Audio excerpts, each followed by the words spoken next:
Para falar sobre o conflito entre Rússia e Ucrânia, hoje nós conversamos com o oficial da reserva da Marinha, o Robson Farinazzo, ele que já contribuiu com a gente aqui com muitas análises.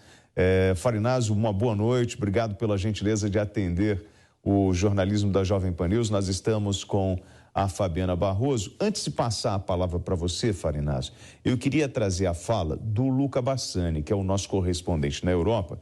Ele fez um panorama geral sobre o conflito até o dia de hoje, principalmente nesse início de semana. Então, acompanhe comigo, por favor. Boa noite a toda a nossa audiência. Nós vemos que a guerra na Ucrânia agora chega em momentos cruciais, com as batalhas sendo travadas na região do Donbass, principalmente na cidade de Severodonetsk, que antes da guerra era uma localidade com aproximadamente 110 mil habitantes, dos quais muito deixaram a cidade exatamente pelos intensos bombardeios. Aquilo que a gente vê é que no começo dessa semana, a última ponte que ligava a cidade a outras cidades da região foi destruída, isolando completamente os cidadãos que por lá ficaram. A gente percebe que são milhares de pessoas ilhadas e o risco de desabastecimento é bastante grande, principalmente no abastecimento de água e alimentos e também remédios, já que há mais de 2 semanas nenhum caminhão consegue chegar à cidade trazendo exatamente esses itens para as pessoas que mais precisam, principalmente as pessoas mais vulneráveis que não conseguiram escapar, como é o caso dos idosos e das crianças. Também nós vemos que nessa região, muito provavelmente, caso os russos consigam vencer a batalha, será crucial para o domínio quase completo do Donbass. Muitas pessoas, inclusive em Severodonetsk, estão buscando abrigo na usina química de Azot, uma situação muito parecida com a qual vimos em Mariupol, onde após intensos bombardeios, as pessoas, tanto militares quanto civis, buscaram refúgio na usina de Azovstal e nós sabemos que dias depois, pelo desabastecimento e pelas precárias condições, tiveram que acabar se rendendo. Muitos analistas militares e também políticos acabam concluindo que provavelmente a rendição seja a única opção para essas pessoas e o Donbass seja anexado pela Rússia nas próximas semanas. Lembrando que a região tem quase 20% de toda a área da Ucrânia, 6 milhões de pessoas, além, é claro, de ser um complexo importante agrícola e industrial, portanto, seria um ganho econômico imenso à Federação Russa, caso eles consigam a anexação.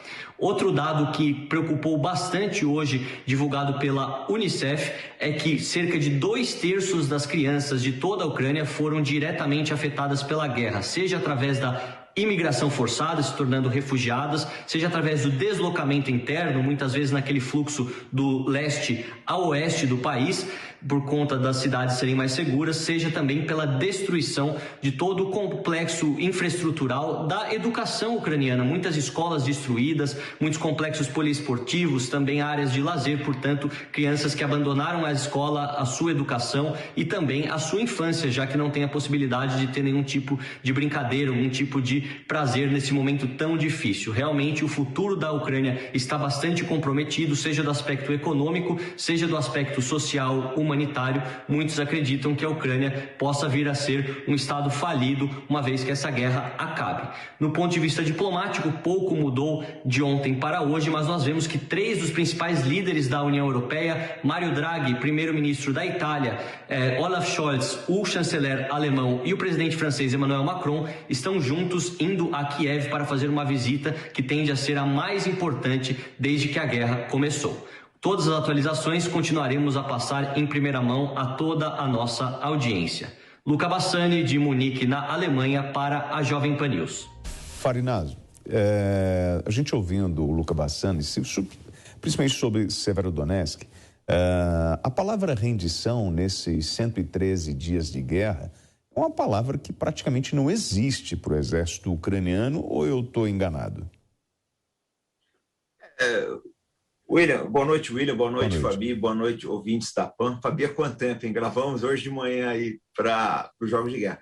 Eles usam outros eufemismos, né?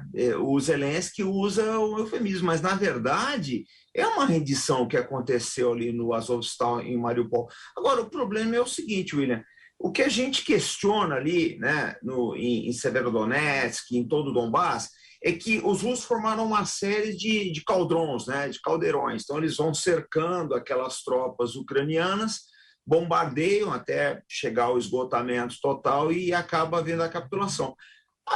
O questionamento militar é se isso seria necessário, se isso vai trazer algum ganho militar para os ucranianos. Porque a única coisa que eu tenho visto a Ucrânia ganhar nesse tempo todo, né, no decorrer dessa guerra, é tempo. Mas esse tempo que eles ganharam atrasando o exército russo não se converteu em nenhum ganho militar. Pelo contrário, na passagem aí do calendário, o preço do petróleo subiu, o preço das commodities subiram, dos alimentos subiram muito, e chegou uma inflação muito grande à Europa Ocidental. Então, na verdade, os ucranianos estão ganhando um tempo que é favorável aos russos. Eu não sei se seria melhor, em termos militares, retrair esse exército para a Ucrânia Ocidental e tentar uma ofensiva para recuperar território no verão. Talvez fosse a decisão mais acertada. Fabi. Boa noite, comandante. Prazer tê-la aqui conosco novamente. Comandante, como o senhor enxerga essa ida, né, do Olaf Scholz, do Macron, em solo ucraniano para tentar resolver? O senhor enxerga mais como o desespero dessas nações que vão enfrentar grandes problemas econômicos aí a curto prazo, ou o senhor enxerga uma tentativa real aí pela paz e pelo bem-estar das pessoas em solo ucraniano? Olha, Fabi, eu acho que é um misto das duas coisas, né? A Europa vai sofrer muito com essa crise, principalmente a Alemanha.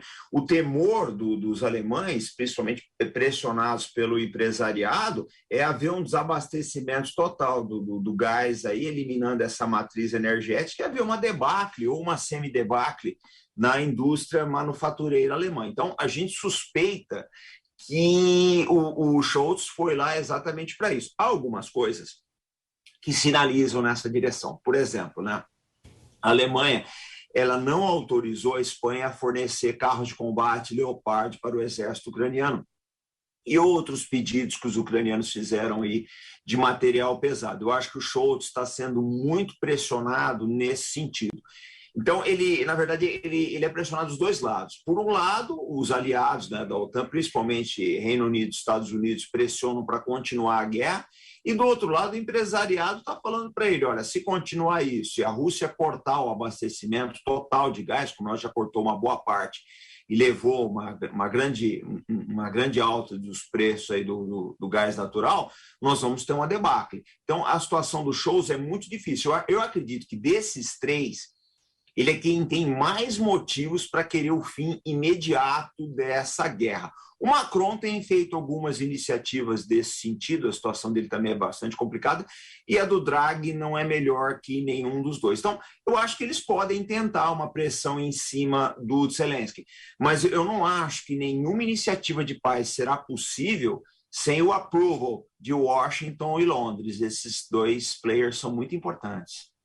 Ministros da Defesa da Aliança Militar OTAN se reúnem em Bruxelas para discutir o envio de mais armas pesadas para reabastecer estoques cada vez menores em Kiev. O que está indo para território ucraniano é o que os exércitos estão renovando no seu estoque. O governo americano manda o que ele não quer mais para a Ucrânia com o objetivo de reciclar o seu armamento. É isso que está acontecendo na prática? William, mais ou menos. Porque o material que os Estados Unidos está enviando para a Ucrânia chegou em doses pequenas e muito tarde. Esse material deveria ter sido enviado 2 anos atrás, que daria tempo do exército ucraniano se aclimatar com eles e ter o completo domínio da tática aplicada a esses equipamentos, coisa que eles não vão ter como fazer nesse exíguo espaço de tempo. Eu não acho também que esse material será suficiente para sobrepujar a capacidade de fogo das Forças Armadas da Rússia. Agora, você chegou num ponto que eu acho muito importante, ninguém está tocando nesse assunto, né?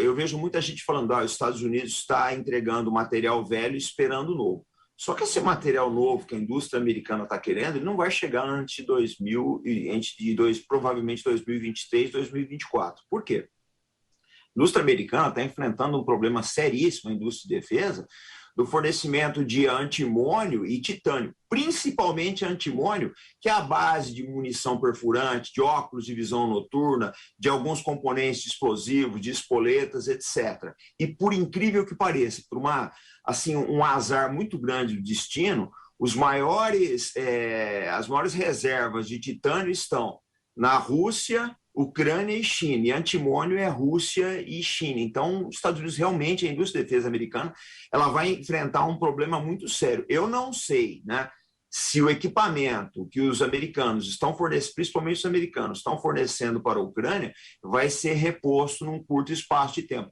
Como alguns desses itens são relativamente leves, né, como mísseis anticarro, etc., talvez não impacte tanto, mas que a indústria americana está sentindo a falta dessas matérias-primas, e a indústria de defesa ela está. E a gente vai ver isso daqui 1 ano ou 2 na majoração de preços. O equipamento americano que vai ser entregue para repor esse material entregue para a Ucrânia, ele vai vir muito mais caro do que existe hoje. A gente já prevê uma certa inflação.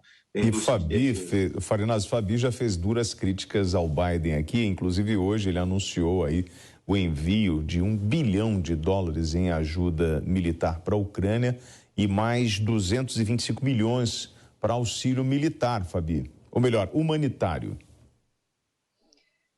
Eu continuo e persevero nas minhas críticas ao governo do Joe Biden, não somente pela Ucrânia, mas pelas outras condutas que ele teve internacionais. A gente tem que lembrar aqui que ele cometeu gafes, ele antecipou sanções, né? Ele disse para os russos que ele ia sancionar, depois ocorreu a sanção depois de 1 semana, então deu tempo de muita gente retirar o dinheiro, coisa assim que realmente fica além da compreensão. Até eu brinco, tive a oportunidade de conversar com o comandante e até brinquei e falei, às vezes eu penso que ele é um agente duplo, porque dá a impressão que ele está jogando do outro lado, de tão falho que eu vejo o Biden. E aí, aproveitando, comandante, tem uma notícia que eu acho importante de um outro comentarista que sempre também vem aqui na Jovem Pan, o André Lajaste, que ele sempre fala ele é especialista, é cientista político, mestre doutorando, entende muito do Oriente Médio de Israel. E esse conflito na Ucrânia, essa guerra na Ucrânia, ela está se alastrando para também deixar em evidência esses outros lugares. E aqui ele deu uma notícia, eu gostaria que o senhor comentasse do campo de vista militar, não vou perder essa oportunidade de tê-lo aqui e poder abordar esse assunto. Ele diz o seguinte, abre aspas para ele, mas eu confio na notícia que ele deu, que avião venezuelano foi apreendido em Buenos Aires, com vários membros das guardas revolucionárias do Irã. Outros oficiais iranianos foram vistos no Paraguai. Aí ele pergunta se alguém lembra de 92 a 94, que toda a atenção é pouca, e esse regime, ele diz ali, de lunáticos que quer tocar o terror na América Latina. O que o senhor pensa a respeito dessa declaração do nosso amigo aqui também, do André Lajaste? O problema todo desse avião é que parece que não foi noticiado se encontraram alguma coisa suspeita dele. O que era suspeito no avião é que eles desligaram o transponder. Eu acompanhei esse caso. Que existe uma conexão iraniana na América do Sul, a gente tem razoável certeza disso, né? O atentado da AMIA, da embaixada israelense, o caso do promotor Nisman também. Mas a gente não consegue ligar os pontos. Não existe uma ligação completa. A gente sabe que o Irã tem grandes ligações com a Venezuela, tá? Não se sabe até que ponto eles firmaram um acordo aí recentemente, mas é muito difícil, Fabi, provar efetivamente, né? Dar nomes aos bois, ou seja, quem do Irã fez isso. Há muitas suspeitas, tá? No caso do atentado da AMIA aí, de agentes iranianos que ou teriam fornecido do Irã e do Hezbollah, que forneciam ou equipamentos ou expertise para quem concretizou os atentados. Mas esse caso, efetivamente, do Boeing iraniano, eu não vi até agora, eu não sei se havia material dele, não sei parece que o governo argentino não divulgou, não. A conexão ainda está bem pastoso. O que eles estavam Mas então, aproveitando em relação a outros países e alguns outros conflitos eclodirem, porque a gente acompanha a reação, por exemplo, da Turquia e dos curdos, o Paquistão e Índia, o próprio Oriente Médio, tudo isso que já eram conflitos latentes, mas agora com a crise econômica latente e evidente, e também aí, né, com um Estado invadindo o outro, as coisas podem ter mudado, porque mudou o centro de poder das multipotências que nós temos no mundo. A situação se alterou completamente, né? Porque a Turquia ela ganhou um peso que ela não tinha antes. Né? O Erdogan ele já estava se esforçando para colocar a Turquia no centro do Oriente Médio. Agora ele conseguiu. Por quê? A OTAN chamou a Suécia e a Finlândia para integrar o bloco, achando que ia ser uma entrada normal. E no caso, não conversaram com os turcos antes, né?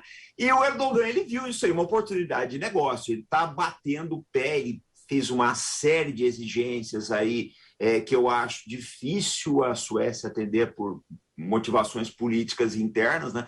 Então a Turquia acabou ganhando um protagonismo muito grande nisso daí. A gente não sabe como é que isso vai terminar. Ele está encenando operações na Síria, tá? E a Síria, eu lembro que é um cenário muito complicado. Você tem ali iranianos operando, você tem o Hezbollah operando, você tem o Israel operando nos céus, você tem os Estados Unidos ali dentro, você tem a própria Turquia, você tem a Rússia também. Então isso pode se transformar numa coisa muito, muito complicada. Em adição a tudo isso, nós temos um problema que eu considero mais sério daquela região, que o Irã ele não está querendo voltar ao acordo nuclear, né, que o Trump rasgou há uns 4 anos atrás.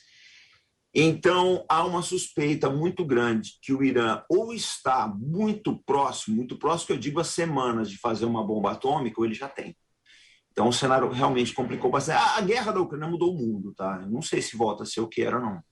Então, você falou do papel da Turquia. Não é ela que controla a entrada no Mar Negro pelo mar de Egeu, não é isso? Então, não é ela que controla, e aí vem o papel dela estratégico nesse mapa geopolítico da disputa de território? William, sim, mas ela tem limitações, né? Porque pela Convenção de Montreux tem uma limitação de quanto tempo os navios de países que não são costeiros ao Mar Negro podem ficar naquela região. Então, por exemplo, já houve ingerências aí de que a Inglaterra, o Reino Unido mandaria navios, ou a própria França, mas é muito complicado. Primeiro, porque a permanência desses navios ela teria uma limitação de tempo.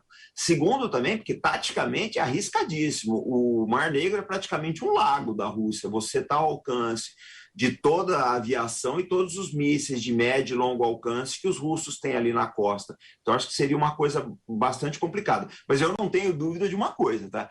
Se o Erdogan puder tirar alguma vantagem do uso dos estreitos, ele vai fazer. Isso eu não tenho a menor dúvida. Ele já mostrou que ele é um player, ele é um jogador, ele vai tentar tirar vantagens disso. Ele quer sair com a Turquia um pouco maior do que ela entrou nessa crise. Fabi. Não sei se ele vai conseguir. Então, comandante, o que parece-me que está aos nossos olhos já, olhos nus, né? Se a gente estivesse aí com o Mirante, acho que está muito próximo, de nós vermos um mundo, já está meio que consolidado, economicamente o Oriente conseguiu ali se estabelecer, as sanções aplicadas pelo Ocidente até agora não teve a repercussão, pior, teve a repercussão, o famoso tiro no pé, porque inverteu e o rublo que a gente acompanha está ganhando peso no mercado. Daria para afirmar que nós temos, então, uma guerra estabelecida também contra o dólar? Sim, sem dúvida. Na verdade, é contra esse Ocidente euro-americano, né? Contra o Atlântico Norte. Mas o dólar ele pode sair bastante prejudicado. Fabiana, o maior problema, acho que a maior pergunta, a pergunta de 1 bilhão, as duas perguntas, né? Que vale cada um $1 bilhão. Primeiro, até onde o Putin vai? Nós não sabemos. Até onde, até quando ele vai? Eu suspeito muito das midterms americanas agora em novembro. Eu acho que ele pode, se ele quiser, arrastar o conflito até lá e impor uma derrota fragorosa para o Joe Biden nas eleições, os republicanos dominarem o Congresso. E a outra que a gente não sabe para onde vai o preço do petróleo. Tem gente falando em $140, tem gente falando em 175, tem gente falando em $200. Você imagina o seguinte, nós estamos com o petróleo hoje a mais ou menos $120, a gasolina está quase R$8 em alguns lugares. Imagina se ela for $200, quanto que nós vamos pagar pelo litro de gasolina, pelo diesel, etc., e como a agricultura vai sofrer, e muda completamente o panorama eleitoral no Brasil, né? Então, uma era de bastante incerteza. Farinazzo, vou trazer uma coisa do nosso cotidiano, que num bate-papo informal que eu tive com você falou assim, William, eu vou monitorando o preço do barril do petróleo. Então, se ele bater 120, 122 dólares, a gente precisa ficar atento, porque o conflito está chegando num limite e é onde as coisas podem acontecer. Eu lembro do nosso bate-papo em relação a isso. Agregando a isso, eu trago os 2 voluntários americanos que estão desaparecidos no território ucraniano, que podem ter sido capturados pelos russos. Levando em consideração essa ajuda militar dos americanos e eu encontrar 2 voluntários americanos num conflito, isso não torna a coisa mais complicada? E fica um pedacinho de problema para a gente desencadear algo mais complexo? Ô William, esses 2 voluntários, eles são muita coisa, menos meros mercenários. A Casa Branca já deu uma declaração de hoje, eu acho bastante estranho a Casa Branca dar uma declaração, né, sobre 2 pessoas da desaparecida. Eu acho, a opinião que a gente tem aí pelo desenrolar da guerra, é que esses 2 trabalhem para alguma agência do governo americano. A gente tem essa suspeita, tá? Diversos especialistas aí têm a suspeita de que agentes operadores das forças especiais dos Estados Unidos e do Reino Unido estariam operando junto às tropas ucranianas e organizando operações de emboscada, etc. Esses 2, eles podem ser, né, podem estar fazendo esse serviço. Eu não acho que eles são mercenários comuns, que nesse caso dos brasileiros que foram para lá. Eu acho que esse pessoal provavelmente, pela qualificação, pelo interesse da Casa Branca e por alguns modus operandi que a gente tem visto naquela região, eu acho que eles são um pouco mais que isso. Esses 2 podem estar a serviço de alguma agência. Bom, se eu tenho americano guerreando em território ucraniano, eu tenho o exército americano lutando. Juridicamente, né, aí a Fabiana pode dar o melhor à parte, porque não é minha área, seria isso. Mas os russos não são de escalar nesse ponto, tá, William? A Rússia, ela separa as coisas. Eu vou te dar 2 exemplos. Alguns anos atrás, nós tivemos um embaixador russo que morreu em Ankara, ele foi esfaqueado, morreu na frente das câmeras. A Rússia não fez nada. Depois teve um caso também de uma aeronave russa derrubada pela Turquia, eles também não fizeram nada, e de outra aeronave derrubada na Síria, por pressão israelense, os russos não fizeram nada. Eles focam no objetivo e vão em cima, eles são muito frios para isso, eles não se desviam do objetivo.